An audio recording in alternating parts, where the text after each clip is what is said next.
আজকে হচ্ছে রথ। আর রথের জন্য আমি আজকে জলদি জলদি বাড়ি ফিরছি।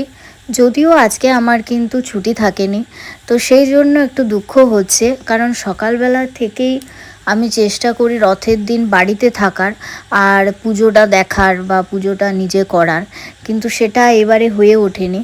তার উপরে দেখছি এত বৃষ্টি হচ্ছে যে আজকে আমি রথটা আদৌ দেখতে পারবো কি না সেটা নিয়ে সন্দেহ। কারণ বৃষ্টি যেহেতু পড়ছে সেহেতু বাসও প্রচুর লেট করছে। দেখো কি অবস্থা, আমি বাঁকুড়া পৌঁছে দেখছি এত বৃষ্টি হচ্ছে যে কোনো মানুষই এই ওয়েদারে মনে হয় না আমার যে রথ নিয়ে বেরোতে পারবে। তাও রাস্তায় দেখলাম যে কয়েকটা খুদে খাদা বেরিয়েছে ছাতা নিয়ে, রথ নিয়ে। আসলে কি বলতো, আমরা বড়রা যতই আমরা নিজেদের মনকে কন্ট্রোল করে নিই কেন না, ছোটরা কিন্তু সেটা পারে না। ছোটরা কিন্তু ঠিক বেরিয়ে পড়েছে। পাড়াতে এসে দেখলাম, তারপর রথও টানলাম, তারপর ঘরে এই যে আমাদের জগন্নাথের পুজো হয়েছিল, তো সেটাও তোমাদেরকে একটু দেখালাম, তোমাদের সাথে শেয়ার করলাম।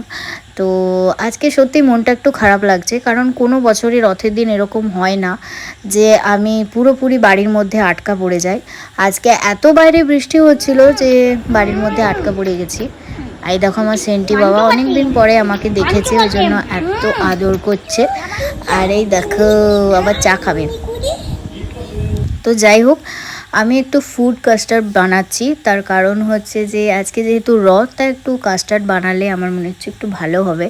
তো সেই জন্য অনেক কিছু ফল কিনে এনেছি। এখানে যেমন আম আছে, কলা আছে, আপেল আছে, আঙুর আছে, বেদানা আছে। তো সব কিছুই ওই কাস্টার্ড ক্রিমটা আগের থেকে গুলে রেখেছিলাম, তারপর দুধ দিয়েছি। তোমরা তো আই থিঙ্ক সবাই জানো কিভাবে কাস্টার্ড বানায়, আর যদি না জানো তো অবশ্যই কমেন্ট করে জানাবে, আমি শিখিয়ে দেবো, মানে আমি যেভাবে বানাই।